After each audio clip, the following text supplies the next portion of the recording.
Yeah, we're gonna spoil Nope right now. Full on spoilers from here on out. If you haven't seen the movie and you want to go check it out and then come back, by the time you come back, there should be time codes at the bottom for you to. I'll get to him tomorrow. You can skip around and do all that stuff if you want to continue the show later. But for now, you've been warned. Nope, spoilers right here, right now. All right, so the opening shot of this is Horrifying. Interested why they chose this as the opening shot, though. Yeah. Why was the shoe standing up?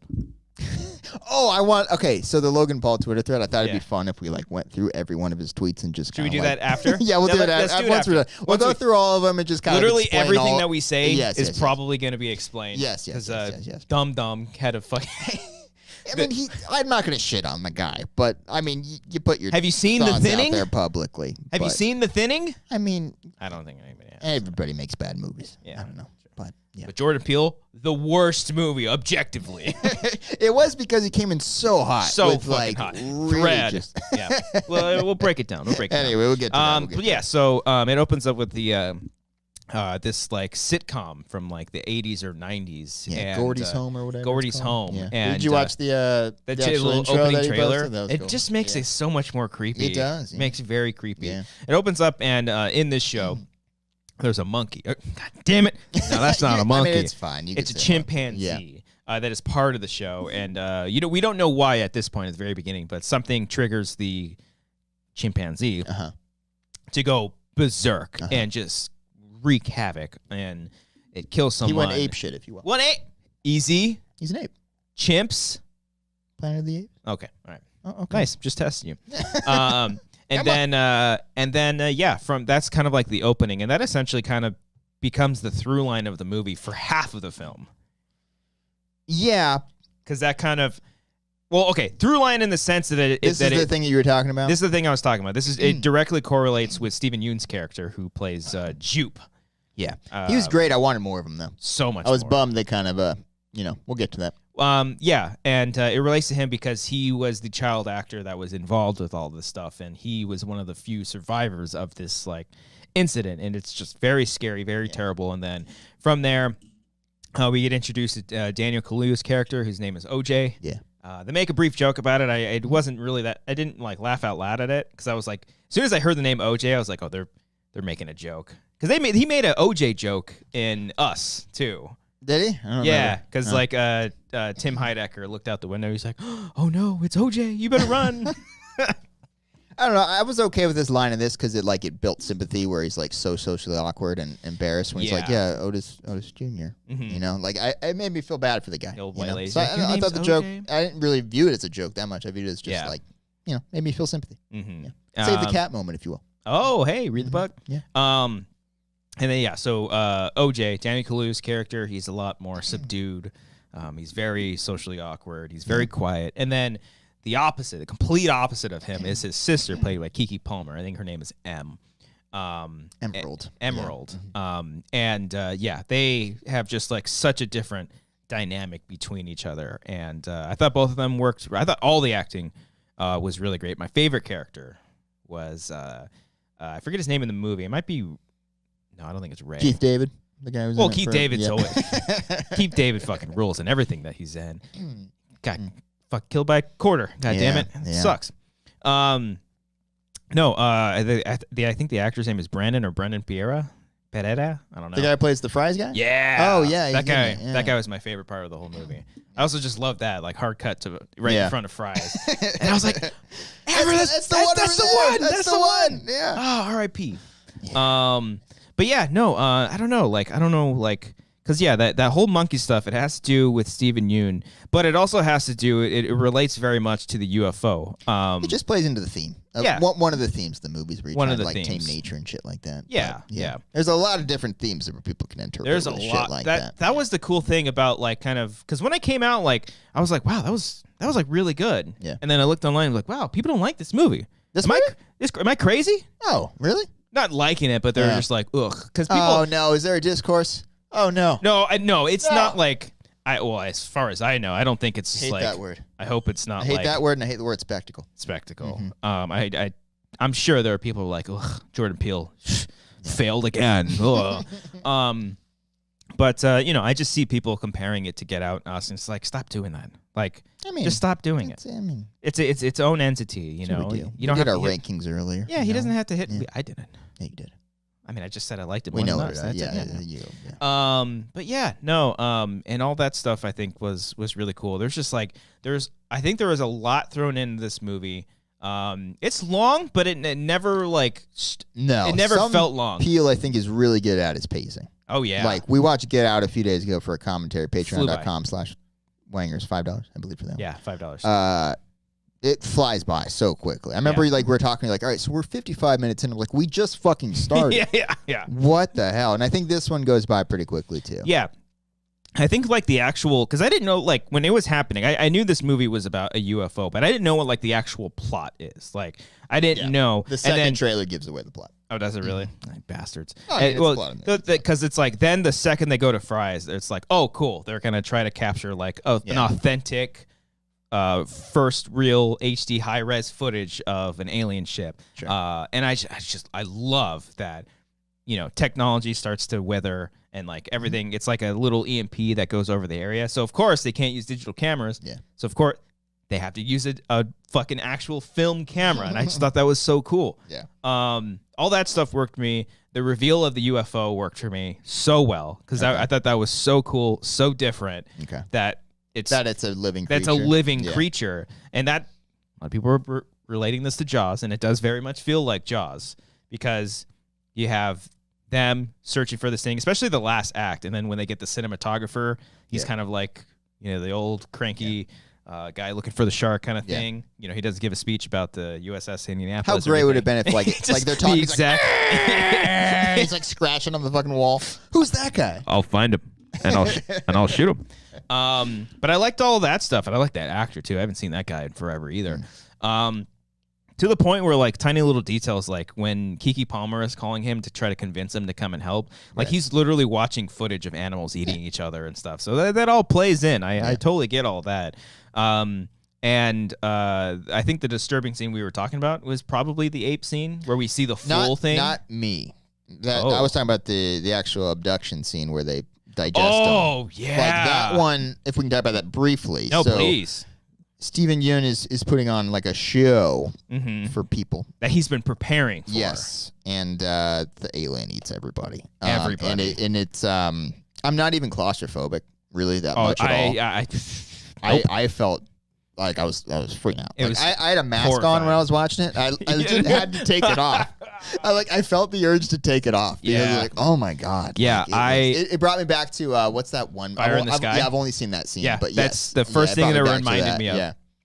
Because one, it's like you don't even know what it's like doing at that point. It obviously like sucks them up. Yeah. And then you realize like, you hear all these noises as it's flying over. And you think like, okay, it's like taking up horses and this is the noise that the horses, or maybe it's just the wind whistling. No, it's fucking people screaming for their lives. And you hear people like saying like it hurts or like it's burning or something. Like it's like slowly digesting them or whatever the word is. Digesting them. Yeah. It's a thesaurus. You got Spectacle. Digesting is a hard word for you. It's a very hard word for me. We all have our hard words. Blade, digest, yesterday. Yeah, that whole sequence is very scary too. And that did I think like one of the biggest takeaway is that because Steven Yeun's character was a child actor, he had that horrible incident. Yeah. And then now he's like resorted to doing this like sideshow in the middle of the desert. Yeah. So it's literally like Hollywood spitting him out. Yeah. And then the creature itself sucks up all the people and spits out all the stuff that it doesn't want. All over the fucking place. All over the place. Yeah. I don't know if that was clear or not, Logan. So I liked that aspect of it. I loved even your favorite word, spectacle. Spectacle is literally spitting all that back out. Yeah. Yeah. But yeah, that was my disturbing scene. You were talking about the chimpanzee going crazy. That stuff, and we learn like how all that goes down, the fist bump, and fucking monkey gets shot. Yeah. Ape.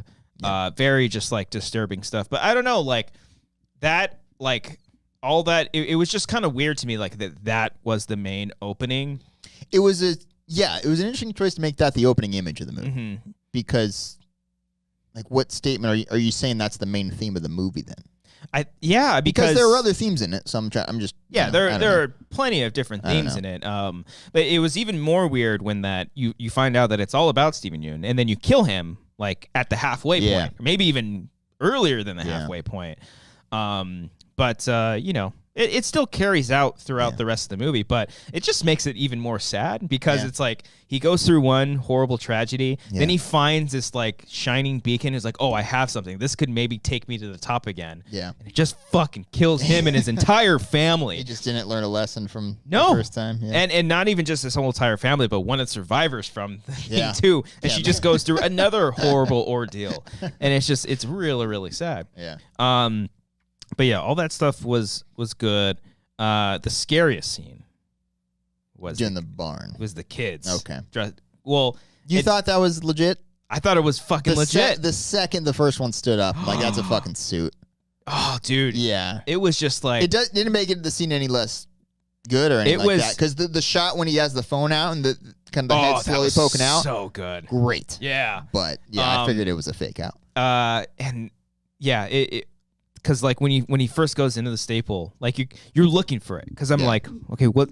It's like because something turns off a light or something like that, and he goes back, and it's like on this corner, and it's like behind or in front of something, and then it slowly. It's not stands quite hiding. It's just kind of like in front of you, a little bit, and then it just slowly stands up. Yeah. And then Amber literally like grabbed me. She's like, "Oh no!" and then the second head pops out. I was like, "Oh!" Yeah. And even the way that these fuckers they did some kind of trickery because even the way the kid's walking. Oh yeah. And it looks like they're walking, but their upper half is standing still, and then you barely see the top of it. And then as soon as the one dipped down doing the Spider-Man I was like, thing. oh okay, that's a mask, and he just fucking decks it. Yeah. That was good. So part of me wished I was like, oh, that was such a creepy scene. I thought that was just absolutely terrifying. My thing was like, because I didn't see any of that in the trailers or anything at that point, so I was like, okay, if this is all racing my head as it's happened, but like, okay, if that's real, then there's so much of this movie I have no idea what's coming. Yeah. If they're showing their hand this early, I was like, holy shit. But I was like, nah, it's probably fake. Yeah. I got there. I was just like so caught up in that moment. But yeah, like after that happened, I was like, oh, I wish that was kind of real because that was so spooky. But the spookiness is still there. Yeah. But I'm still glad that we got what we got with the UFO being an actual like living creature, especially when you see it in its real form. It's just so different and interesting. Yeah. Is that the real form? Well, I mean, are we assuming that's what we're going with here? Maybe. Yeah. I mean, I don't know if it was like changing forms to just try to like throw off the people, but yeah. Maybe. It has this whole thing where Daniel Kaluuya figures out that you can't look at it. Yeah. And if you look down or look away from the spectacle, can't look away from the spectacle, then it won't eat you. So that they use that to their advantage and whatnot. And I think just like from a design standpoint, just the flying saucer is like, it's a pretty traditional flying saucer, but when it finally becomes its full form, it's just a very interesting, it's very like flowery or like jellyfish like or something. And the fucking thing literally is like basically a camera lens. Yeah. Again, metaphors all over here. I was like, okay. The fucking TMZ guy was fucking great too, because as soon as like he hits the no electricity zone, he just and then they were like, oh, he's dead. And he's I thought the balance of comedy and horror worked pretty well in this one too. Yeah. He's really, really good at that. Like one of the first jokes that I laughed at is I think either Keke Palmer was giving like her speech or whatever. She says something, and then the one white director, he's like, and, like nobody else was laughing around. He quickly stops. Yeah, that one got me. Yeah, that one got me. And then when the UFO was like above, and he quickly opens the door, he looks up, he's like, nope. That whole sequence was great. So that good. Paired with the one in the house when the blood's raining down is so fucking good. Oh, it's very, very good. That reminded me of War of the Worlds a lot. Because then afterwards, the house was just drenched in red. That stuff was good. Anytime, this was almost just as creepy as anything else in the movie, is anytime he's like looking up in the clouds and you barely see it off to the side of the frame and it goes away. It's very, very cool. And that whole sequence, I think when he was trying to rescue, I think was it Ghost, one of the horses that was supposed to be sucked up, Lucky but it didn't. I think it was one Lucky. of them. Yeah. And he's hiding under the thing, and it's like this oneer that keeps like that stays under the stable and follows, and he keeps looking, and you just barely see it at the side of the frame. Yeah. All that stuff's good. It reminded me of Signs a lot too. Yeah, where it was like vibes. Hiding in the cloud that entire time, and the guy with the deep voice is like, "I've been staring at that cloud for 6 months." His stuff was a little like I wish he came into their story a little bit sooner. Because it turned like I get where they were going with much. Like he was just an artist and he's like willing to die for his work. Yeah, you figured exactly where he was going to end up, right? As soon as he was like, I'm looking for that one perfect shot. Okay, you're going to die getting it then. That'd be great. It's like I run the Twitter thread for one perfect shot. I get sent so many shitty submissions. Because I couldn't remember if like I couldn't remember if like they had actually gotten it because like they go through their whole thing and then like. He was kind of pointing the camera down. He's like, the sun. I was like, oh, fuck. Did the sun get in the lens or something like that? And then he grabs his side camera, and then he goes up on the hill to basically just sacrifice his life. And I was like, wait, did they get the shot or they not? I'm assuming in the world of the story, yes, they got the shot. The camera dropped out because, I'm assuming he dropped the camera, it got spit back out, and there's the shot there. But if they would have showed that, it would have taken away the moment of her getting the shot at the end. Well, so they probably cut that out of the movie. So I was referring to the actual IMAX camera that he was cranking, whether or not. Okay, because when he walks off. Oh, are you saying the initial one where they're all celebrating? Okay, all right. I didn't think so. Or it wasn't the right shot because he's a cinematographer and has to get the perfect shot. Because even when he does when the camera gets spat back out, you see the film roll down the hill. But I also saw like the actual. Like film itself on the ground. So if it got exposed, then the moment where she's captured, that was a great setup too, because it was like one moment earlier in the film and it came all the way back around. I love it, but I hate it when it happens like when the little writing detail that I miss early on in the movie, like, oh fuck, that's gonna when it comes back in later in, I'm like, I didn't fucking catch that before. It's really great. That makes it all but like there's still something like haunting about that at the end because like they have a really good conversation on the table when they're talking about their plan. And the guy from Fry's, he's talking about like, like the money's great, the spectacle's great, but we're doing this for like more important reasons, right? For like potentially saving the world, saving lives, and they're all kind of nobody really answers. It's just like no, they kind of want like the money and fame, and then by the end, it's a theme, bro. But by the end. Like Keke Palmer doesn't even like grab the photo to look at it. Like she's just done. Like she's just over it. Like almost like it really wasn't worth it because one of the very last shots we do see OJ. But is he alive? Is that a thing now? I thought it was obvious he was alive, but I guess because he's over yonder sign, I don't know. I guess that means he might be dead. I think it's fun to interpret whether he is or not. Like that's I don't think there needs to be like a definitive answer because. Obviously, you don't really see him die, and him going out pretty heroic. But I have to see it again. But like, do they actually like focus on him, or is it like Mirage kind of? That like the Mirage shot itself. I don't recall. When you see in the distance, like you see the heat waves or whatever. I could have sworn that's what you see. You don't fully see him, and she like smiles. Yeah, I don't know, man. Because I thought he survived because they were playing ping pong with the fucking alien in the field. And Jean I thought, jacket. Yeah, that's right. I figured it was just he was going after her now. Yeah, like I just love that. Like he remembers. Like good writing. Yeah, great. And I guess there was an Akira moment in the movie. Oh, on the bike. It's basically a straight up homage to the shot. Yeah. Oh, that's a straight up shot. I had heard like there was an Akira moment. I was like, I've never seen Akira, so it's just a shot from the movie. Oh, that's pretty cool. Yeah, nice. I think was he attached to Akira at one point? I thought he was. Taika Waititi was recently. Okay, not Jordan Peele. That's not Jordan Peele. I don't know if Jordan Peele was. Yeah, bruv. I'm doing Akira. Bruv. But yeah, all that stuff is really good. Humor's great. Fry's guy was great.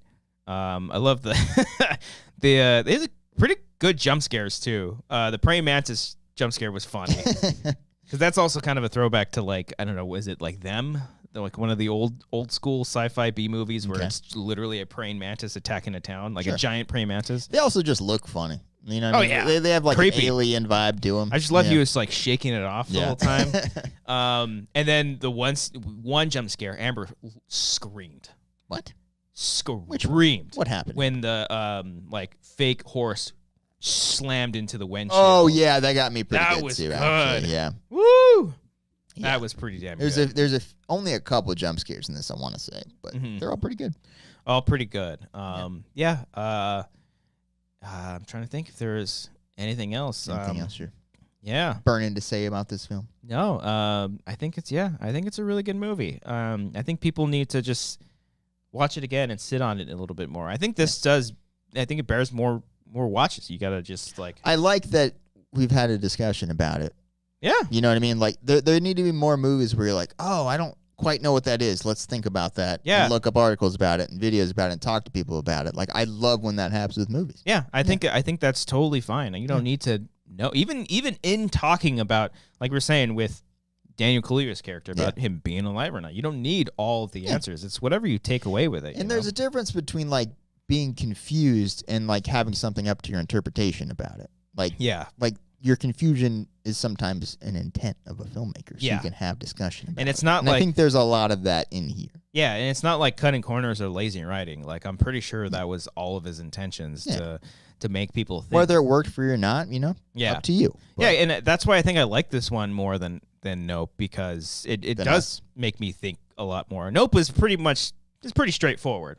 You mean Us? What are you talking about? Oh yeah, sorry, Us. God damn it! There's all these titles, man. Stop just make it all the same title. Get Out 1, Get Out 2, Get Out 3. It'll all work. Add a colon in there. Do what you do. Yeah. Get Out. Yeah. I like the thinkers. Do you want to go through? Speaking of thinkers, let's talk about the film critic here, Logan Paul. I'm gonna look up his Twitter thread, and we're just gonna go through it again. Not gonna shit on the guy. He's getting ratioed. Who cares? No one likes to get ratioed these days. Nah. So let me pull up his Twitter thread, and it's not like we'll he's just like go through them one by one, and we'll talk about. It's what not like saying. he's like a terrible person anymore. I mean, he did recently, I think, like promote like a scam for NFT. I mean, a lot of celebrities have. It's very at true. This point. Yeah. Every time I see one, I'm like, oh, they got to them. Yeah. Damn it. Because he's the Suicide Forest guy, but like he kind of turned around a little bit. He's a WWE person now. He's on Raw right now. Is he really? Yeah, he said it. Yeah, he probably won a belt too. All right. So breaking down the Logan Paul Nope Twitter thread. Here we go. Number 1. No one was curious how a quarter shot through a man's face and killed him. Wait. Read the first one, the initial one. Oh, okay. Nope is one of the worst movies I've seen in a long time. I love Jordan Peele and Keke Palmer can act her ass off, but this movie is objectively slow and confusing with stretched themes that don't justify the pace. Parentheses, a thread. Oh. It's not hard to conceptualize something disturbing like a trained chimp goes animalistic and mauls an entire set, or a UFO devours anything in its path. It is hard to sensibly tie it to the plot, which was done remarkably poor here. Ooh. I mean, he kind of also answered him. Like, the answer's in his tweet right now. A series of questions. Spoiler alert. All right, here we go. Number 1. No one was curious how a quarter shot through a man's face and killed him, or why a key was lodged in the backside of the horse he was riding. Well, they explain that a plane flew over. They say it's like a plane, and the person that was curious about it is the one responsible for the plot of the film. Okay, number 2, why did the shoe stand upright on the set of Gordy's home? This one I'm sure has a reason, but I haven't found anything that makes sense. This one actually is a question that a lot of people ask, and I asked myself this question. I think it's just a visual thing. It's just a thing for the Jupe. Yeah. It's just how he doesn't look the chimp in the eye. Yeah. It's how he survives because he looks at the thing. He looks at the thing. Yeah. And there are some people who've said, like, oh, it's symbolism for, like, a bad miracle. Sure, that works, too. Okay, sure. Because it's a crazy thing that happens in the midst of chaos. Sure. But I think it's just something that keeps him distracted. And that's from also looking at the chimp. a running thing. You don't stare up at the UFO. And then also there's that scene where the horse, and it sees its own reflection in the very beginning of the movie, and it starts to freak out. Yeah. There's something there. Yeah, we're good. Logan? Up next, the deep voice cinematographer was cryptic for no reason other than to be cryptic. You're telling me this guy was willing to die because he wanted better lighting to capture the ET, for real. Yeah, they established he was looking for the perfect shot. He seemed very depressed by working on commercials. Mm-hmm. I think it made sense with this character. Sometimes people die for their art. Some people film dead bodies for their art. Yep. Okay. That was it. Was it deep? Low blow. Low blow? Low blow. Okay. No, all right, fine. Number 4, same note. Man on the motorcycle. Why was his voice deep and robotic? Framed to be an antagonist who'd have a grand reveal. Mystery solely for the sake of mystery is confusing and leaves too many open ends for a viewer trying to invest themselves in a storyline. They literally said he's from TMZ. I don't think it was like that mysterious. I don't think his voice was that deep. Once the reveal happened, it wasn't like a big thing. And again, that also ties into the cinematographer. Like, the guy was like dying, and he's like, wait, get the shot, get the photo. Like it ties all into it. Spectacle. And the whole like, did you film it? Maybe look in the mirror on that one, Logan. Okay, up next. Also, his helmet was literally like chrome. Yeah. So like the creature saw itself and probably fucking went nuts. My next point. The storyline is all over the place. In a crowd of 40 people, the actress who was mauled on the set of Gordy's home was there. Why? Shock factor because of her scarring? Does she come to all of them? Did she come before the ET feeding? I believe he establishes this as a new show that he's launching, so he's inviting his friend from his TV show to one of the first tapings of the show. Or not tapings, but showings of the show. Yeah. Oh, he's saying the live audience. That's right. Okay. No, he's asking why the actor from the show, from the sitcom, was there with the face. Just bring it full circle. Like here, look what I'm doing now. Because he views, I'd say Stephen Yeun's character views this as like a closed book on his traumatic experience. He's assuming that the actress feels the same way. Yeah, that's kind of That's pretty simple. Oh. Decent question, though. I get it. Up next, Jupe has trauma with the phenomena of commercializing predators for profit, and for the last 6 months, he's been feeding horses to an ET in the sky. But what about before that? What is the purpose of the creepy cowboy theme park? He has the theme park because he's not getting work. I'm assuming. And he's clinging to the one thing he was successful for, which was the movie that he started. And I think it's pretty clear, like at that point when we meet Jupe, like the park that he has established isn't really doing so well. He literally has like a whole secret room of all of his like past memorabilia. So this new phenomenon is like opening up a new door that he's hoping could get a whole lot of people in. But before that, he's clinging to what he can to be successful. Yeah. Up next, why was so much emphasis placed on the name of the horses? They had title cards. Why? I love this one, actually. It's just funny. Like, why are there title cards? Title cards have been a thing for decades in movies. I don't have any problem with it. They're breaking it up into chapters. It's a stylized choice. Yeah, people have been doing that forever. I didn't have a problem with it, and it's a cool way to identify with. I'd rather that than sometimes just chapter 1, chapter 2. Even that's fine. But it's just a style choice. Up next, why was Barbie Ferreira, maybe, I don't know, an incredible acting talent so underutilized in this movie? Why was she even in the movie? Why was Keith David in the movie? Sometimes people just want to be in a Jordan Peele movie. Barbara who? She played the coworker at Fry's. Oh, I don't know who that is. She's from Euphoria. Oh, okay. Yeah. I mean, yeah. People get cut out of movies. Sometimes people just want to be in a movie regardless of the role. It happens. I don't know. I didn't edit the fucking thing. Yeah, maybe she had a small window and, maybe Jordan Peele was like, hey, I love you on Euphoria. You want this small part? Yeah, maybe. Shit happens. Same thing. Yeah, Keith David's barely in the movie. Wait, this is the only one that actually, I was like, dude, come on. All right. Way to strip all the life from a phenomenal actor, Daniel Kaluuya, by casting him in possibly the most mundane, vanilla character I've ever seen. Not a question. I'm just pissed. You gonna use vanilla? Not every role has to be showy, like Anne Hathaway and Les Mis, or a Daniel Day-Lewis monologue-y type thing. You know what I mean? Subtlety is a skill in acting. I think and being reserved and is that takes skill to show that off. It's the character. I would say that's harder to do than just spouting dialogue the whole time. And I've always admired that. I mean, he's not the same character that he is in Get Out, but he is very subdued. And he's not the role. Yeah, and he did a really good job. I thought he was a great job. Yeah. You're wrong. I think it's the last one. An extraterrestrial creature that is advanced enough to fully shapeshift, activate an anti-electromagnetic field, and propel itself in any direction quickly and quietly can't tell the difference between a plastic inflatable and a viable meal. Nope, is what he said.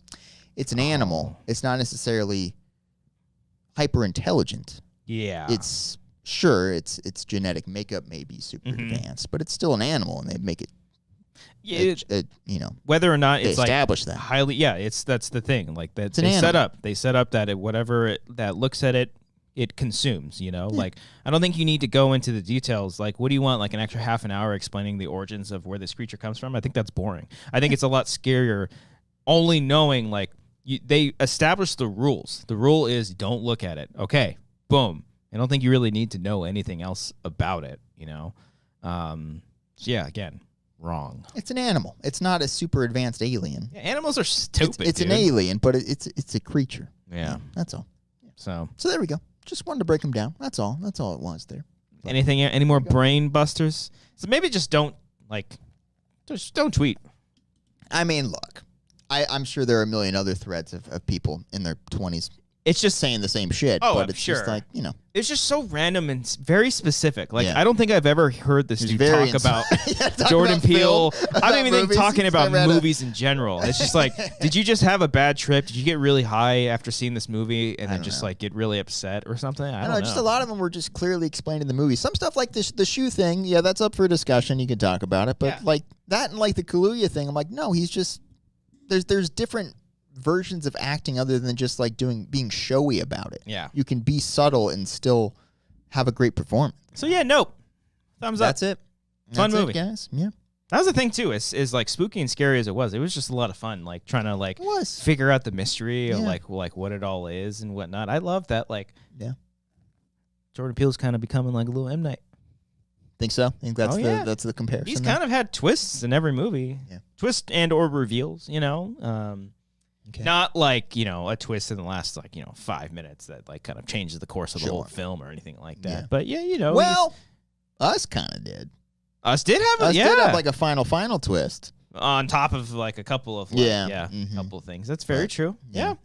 I'm just, like, no matter what this dude does, I'm going to be very excited because he's still telling interesting stories. He's also just casting great fucking actors in it, too, that do phenomenal jobs.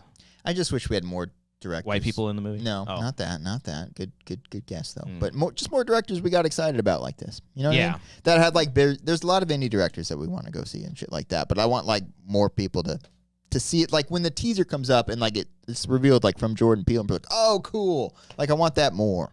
Yeah. I want more people to be good at making stuff.